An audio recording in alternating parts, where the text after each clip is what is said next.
Traffic की इतनी समस्या है। 2017 में मैंने लोगों को रोड ला के दिया है। मैंने खुद वो तकलीफों दूर करने से, लेकिन मेरे जाने के बाद जो मैं नहीं लड़ सकी क्योंकि तीनों ऐसी हो गया था, आज तक उन्होंने रोड खोल के नहीं दिया है।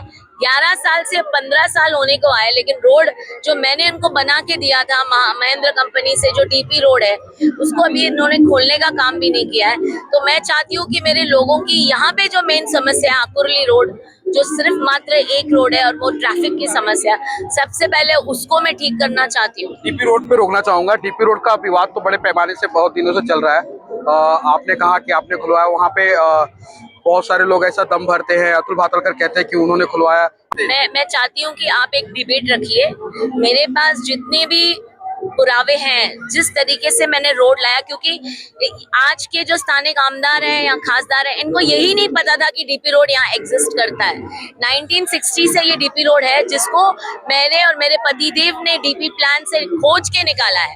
ये किसी भी रिप्रेजेंटेटिव को या प्रतिनिधि को यहाँ पे किसी को नहीं पता था यहाँ डीपी रोड है, और ये भी नहीं पता था कि डीपी रोड के ऊपर महेंद्र कंपनी है, स्थित है।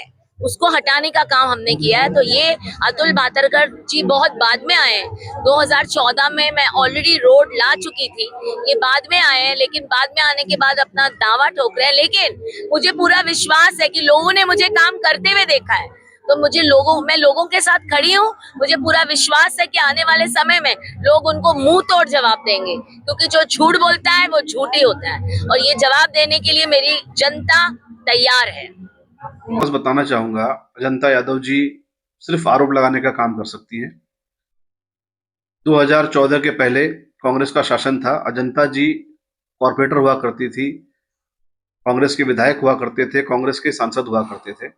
तब तक डीपी रोड का कोई मुद्दा नहीं था, कहीं डीपी रोड दिखता नहीं था। पेपरों में डीपी रोड दिखता था। 1991 से डीपी रोड है, 3 विधानसभाओं से गुजरता हुआ डीपी रोड है।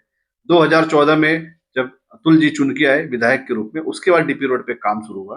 उन्होंने देवेंद्र जी से बात की, आनंद महिंद्रा जी से बात की, और ये रोड आनंद महिंद्रा की जमीन ये लेने का काम किया। और यहाँ पे जो डीपी रोड बनी है जिनके नेतृत्व में, वो डीपी रोड दिख रही है, जहाँ रोड भी बनी है, लाइट के पोल भी लगे हैं, लोग वहां से जा भी रहे हैं।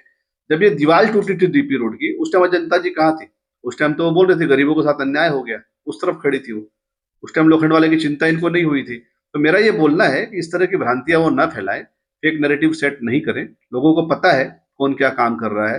तो इस डीपी रोड का अगर कोई महानायक है तो वो एक ही महानायक है, अतुल भातलकर। कहते कि डिबेट कर लीजिए। देखिए, मैं आपको बताऊं, और जनता जी को ये बोलना चाहूंगा, कांग्रेस सिर्फ डिबेट ही करती है। राहुल गांधी जी संविधान लेके डिबेट करते हैं, बोलते हैं संसद में बोलने नहीं दिया जाता। ये यहाँ 27 नंबर वार्ड में बोलेंगे डिबेट कर लीजिए। डिबेट से रोड बनने वाली है क्या? आप रोड बना लेते थे, डिबेट ही खत्म हो जाती थी। जिसने रोड बनाया और जो आगे बनवा रहा है वो काम कर रहा है। आप डिबेट ढूंढते कि डिबेट करिए, डिबेट करने का समय आपके पास है, हमारे पास काम करने का समय। तो हम अभी काम कर रहे हैं, तो बहुत जल्दी विद इन 6 मंथ ये रोड खुल जाएगी लोगों के लिए। और जो अगर कोई काम इस रोड पे हो रहा है तो सिर्फ अतुल जी के माध्यम से हो।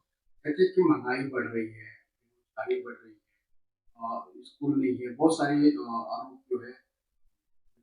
देखिए, मैं बताऊंगा, जनता जी को वापस बोलना चाहूंगा, अगर महंगाई मुद्दा है, अगर एजुकेशन मुद्दा है, अगर डीजल पेट्रोल मुद्दा है, तो जनता जी चुन के आती थी। उन्होंने अतुल जी के सामने चुनाव लड़ा था, उनके पास ये मुद्दे थे।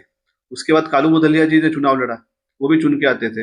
अगर ये मुद्दे जनता के मन में कहीं है तो इनको सफलता मिलती थी। जो नहीं मिली है तो इसका मतलब ये मुद्दा कहीं है नहीं। मोदी सरकार 3 टर्म से बिना रुके बिना थके 24 घंटा 365 दिन चल रही है, जनसेवा की काम कर रही है। मोदी जी 18-18 घंटा काम कर रहे हैं, हमारे सांसद काम कर रहे हैं, हमारे आमदार काम कर रहे हैं। पूरे विश्व में देश की पहचान ग्लोबली बहुत बड़ी बनी है। इनके पास कहाँ मुद्दे हैं? लोगों को पता है, आने वाले समय में वापस पता चल जाएगा मनपा चुनाव में कि मुद्दे क्या है। तो वापस आपको कहता हूँ कि इनको अपनी विचारधारा को चेंज करना चाहिए। जो विरोध की राजनीति है ये इनको बंद करनी चाहिए। स्कूलों को लेकर के क्या कहेंगे? स्कूलों के लिए सबको पता है, हमें भी पता है। हम भारतीय जनता पार्टी से आते हैं, आप कांग्रेस से आते हैं। आपकी स्कूल ज्ञान धारा कोविड के टाइम में क्या हुआ? रिजल्ट रोक दिया गया बच्चों के पैसों के लिए। आप कौन सी शिक्षा की बात कर रहे हैं?